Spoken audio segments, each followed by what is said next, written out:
Here I have Samsung Galaxy M23, and today I'm going to show you how to enable custom watermark in camera on this device. So firstly, let's open camera, then tap on the gear icon to access its settings, and then go to the watermark. Firstly, you'll have to enable it, then go here, and here you can change the text. For example, you can write anything you want and set it as your custom watermark. And now let's try to take a photo. And as you can see, this photo is marked with our new watermark.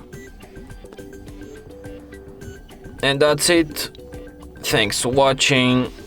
If you find this tutorial useful, don't forget to hit that like button and subscribe to our channel.